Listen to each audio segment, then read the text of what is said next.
deep beneath the surface of the Pacific Ocean, far below the lowest submarine trenches and deeper than any diver could ever dream of reaching. The seafloor shifts in slow, grinding motions. These movements are ancient, relentless, forgotten by humanity until the day they suddenly unleash their power.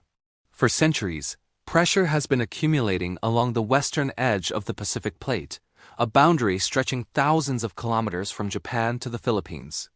And one day, without warning, that pressure breaks. This is the scenario seismologists have simulated for decades: a cascading megathrust rupture across the Manila Trench, Ryukyu Arc, and Philippine Sea Plate. A rupture so large that it changes the way cities, coastlines, and emergency planners understand risk.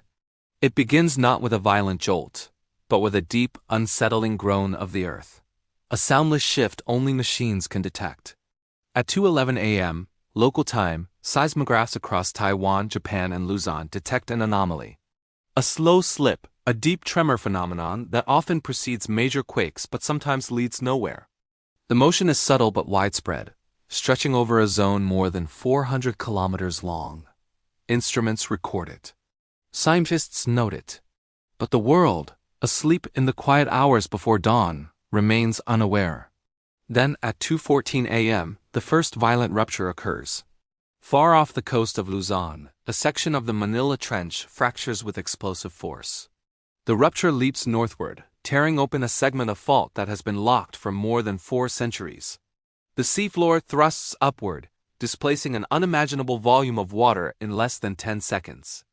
The energy released exceeds that of dozens of nuclear detonations.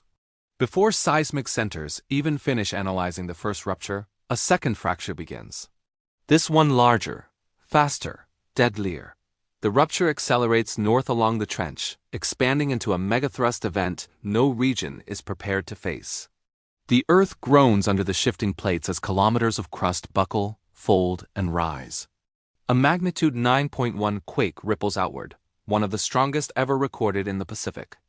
Within moments, tsunami buoys begin sending warning pulses. But the readings are too extreme, so extreme that some systems briefly consider them errors. Waves exceeding 30 meters in height begin forming above the uplift zone. Water pulls back along distant coastlines, exposing reefs and seabeds not seen in hundreds of years. Sirens activate. Alerts trigger. Systems flash red. The first official warning is issued across the Philippines, Taiwan, Japan, and the South China Sea. A tsunami has been generated. Evacuate immediately. But for some regions, the warning is too late. Tsunamis travel at jet-like speeds in deep water, over 700 kilometers per hour. The first waves will strike parts of Luzon within 8 minutes. Not enough time for full evacuations. Not enough time to reach high ground for those closest to the coast. Yet this is only the beginning. The rupture continues north, shocking seismologists, as it crosses boundaries once assumed impossible to break in a single event. The entire Manila Trench, over 1,000 kilometers long, fractures in a single cascading megathrust rupture. Models had warned of such a possibility, but few believed it would ever truly occur. Now it unfolds in real time. The tsunami grows in strength as the rupture expands. Waves crest at unimaginable heights as they approach the continental shelf. Water piles upward, forming walls that stretch across the horizon. Entire seas begin to shift, pulled into the gravity of the unfolding disaster. In Taiwan, emergency centers activate full response. Coastal cities order immediate evacuations. Trains stop. Highways redirect inland. Sirens echo across harbors and fishing villages. The government declares a national emergency within minutes. And yet, as waves travel at impossible speed, seconds matter more than orders. On the coast of eastern Taiwan, the ocean begins retreating, exposing harbor floors. A warning sign older than civilization itself. Elderly fishermen shout for families to run. Beaches empty as families sprint toward hills. The sky remains calm, the air still. The horizon silent, until it isn't. A roar unlike anything born on land emerges. A sound described by survivors as 1,000 storms rushing forward at once. The tsunami hits. A wall of water taller than some buildings slams into the coast with devastating force. Cars lift and spin. Boats crash against hotels. Water pours through streets, carrying anything not anchored to the earth. Infrastructure cracks under the weight of the moving sea. The first wave is just the beginning. As Taiwan faces the first blow, another disaster unfolds farther north.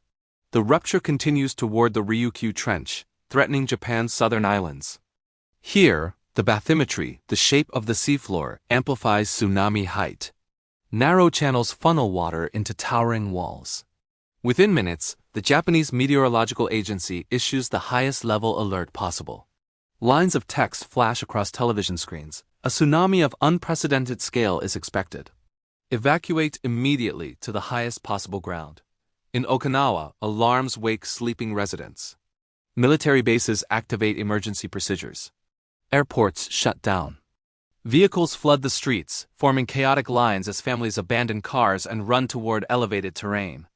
The ocean withdraws with terrifying speed. And then the tsunami arrives. It races inland with unimaginable force.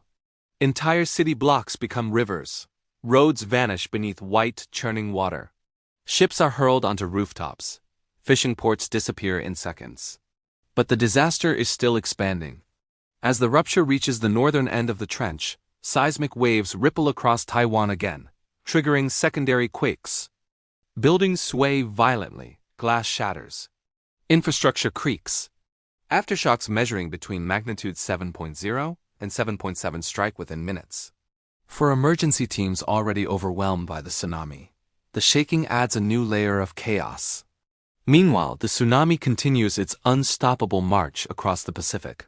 China receives warnings as the wave travels toward Fujian and Guangdong. Though the intensity will lower across the strait, funneling effects may cause dangerous surges. Coastal cities elevate alert levels. Ports shut. Fishermen rush inland. Emergency teams reinforce seawalls. But the greatest danger remains concentrated where the rupture began. In the Philippines, the first waves hit the western coast of Luzon with catastrophic power. Villages vanish. Roads crumble, rice fields flood instantly.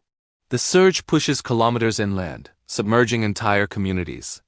Those who survive the first wave face the second, often more destructive, and the third, which drags debris, structures, and vehicles back toward the ocean. Communication lines fall silent. Power grids collapse. Airports go dark. And emergency centers struggle to assess the true scale of the unfolding catastrophe. The tsunami continues outward, spreading across Southeast Asia. Vietnam elevates alerts. Malaysia closes coastal zones. Even Indonesia, though farther south, begins monitoring wave heights. Across the Pacific, Hawaii receives preliminary watches. The quake itself has rewritten the seafloor. Shifts in land elevation occur across Luzon and Taiwan. Some regions rise several feet. Others sink. Rivers redirect. Roads warp. Harbors change shape. Satellite imaging will reveal the full story in the days ahead. But for now, on the ground, chaos reigns. Inside the seismology centers, scientists stare at data streams unlike anything they have seen in their careers. The rupture length, slip distance, and energy release defy expectations. The quake surpasses nearly all recorded events in the region's written history. And the combined effects, shaking, subsidence, landslides, tsunamis, create a cascading disaster scenario. Emergency planners had simulated events like this. They knew the risk. But experiencing it in real time reveals the true fragility of coastal regions built near tectonic boundaries. And as the storm of water recedes and the land stops shaking, the world is left with a sobering realization. The Pacific is capable of events far beyond modern memory, events that reshape geography, events that force cities to rebuild from the ground up, events that leave nations forever changed. This scenario, though fictional, is grounded in real geologic possibility. The Manila Trench, the Ryukyu Arc, and the Philippine Sea Plate are capable of generating megathrust quakes far beyond historical datasets. And as populations grow and coastal development expands, the stakes rise with each passing year. Preparedness, awareness, and early warning systems remain humanity's greatest defense. But even these cannot eliminate the raw power of tectonic forces shaped over millennia. This is why scientists study. Why agencies prepare. Why drills matter. Because one day, the scenario may not remain a scenario.